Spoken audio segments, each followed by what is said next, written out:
There's a common belief that Booyah Bomb is a strong special in splat zones because of its ability to paint the zone. Intuitively, it makes a lot of sense. You've got a zone you want to paint, you've got a big source of paint, problem solution. In practice, though, I've found that a Booyah Bomb is actually pretty unlikely to flip the zone.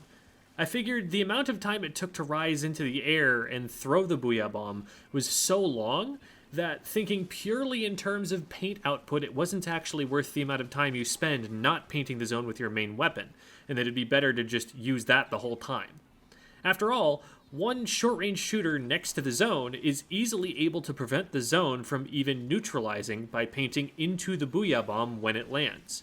I figured I could do a quick test, show how much it paints in how much time, and make a YouTube short out of it, but unfortunately for me, it's a little bit more complicated than that.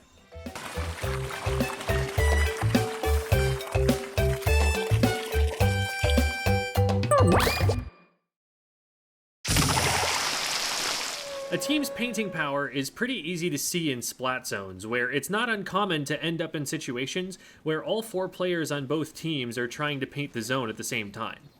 The advantage of being able to win that war of attrition can dictate the pace of a match, but it's also important to remember that it isn't everything.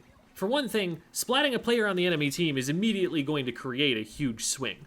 For another, paint per second can lose zone to burst paint, like I've talked about in this video, that I may or may not remember to put a link to when I end up uploading this to YouTube. Still, the paint per second is important, because burst paint is only ever enough to stall for time. You won't get through a penalty and start scoring if burst paint is all you've got.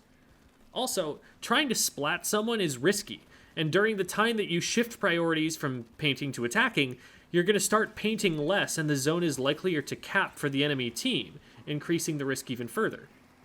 If you're trying to push across the zone at someone and then it caps for the enemy team, now your feet are painted, making it less likely that you get the splat.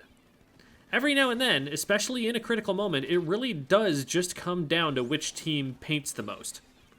A Booyah Bomb undeniably has a lot of burst paint, but like we said, that's good for flipping the zone, not necessarily for scoring.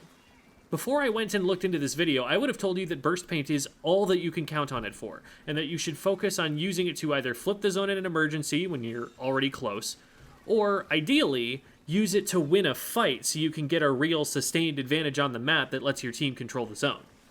But the testing surprised me. It's really hard to find open enough ground on a map that a Booyah Bomb will paint the most it possibly can. Wide open, flat spaces like that would make E-liter players happy, and a map that makes an E-liter player happy is a bad map. That said, I was able to get pretty close by throwing one into spawn on Flounder Heights, which ended up painting 103p, excluding the 10p that it paints on the ground below you.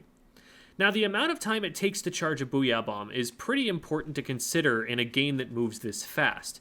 The 3 or 4 seconds it takes to charge is almost as much time out of play as a tactical or respawn. But in those 3 or 4 seconds, there's not a main weapon with Booyah Bomb that's going to paint that much. Only the arrow spray is even going to get close, but the amount of paint that even that thing was able to spit out in that time was only able to beat Booyah Bombs that I tried deliberately throwing in suboptimal places. In the long run, throwing a Booyah Bomb does actually give you more paint per second, even though you're spending around 4 seconds doing absolutely nothing when you throw one. It can be even more impactful than those numbers show, too. On a Hydra, for example, you were going to have to wait 2 or 3 seconds to charge the weapon anyway, so even compared to the main weapon, there's still not that much downtime on the Booyah Bomb. If you were about to run out of ink, the Booyah Bomb replaces downtime that you would have spent just sitting in your ink with a big chunk of burst paint, followed by all the paint that you can put down with the ink tank refill it gives you. If the Booyah Bomb displaces enemy players, the time that it takes for them to scatter is time that none of them are spending painting the zone. And obviously, if the special keeps you from getting splatted, that means you've protected your team's paint output.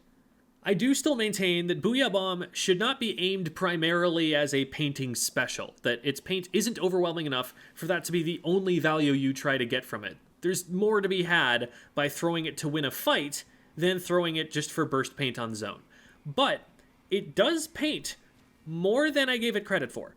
And if you really just need to win that painting contest, it does seem like, timed properly, that is, during downtime you'd be experiencing anyway, it could actually move the needle.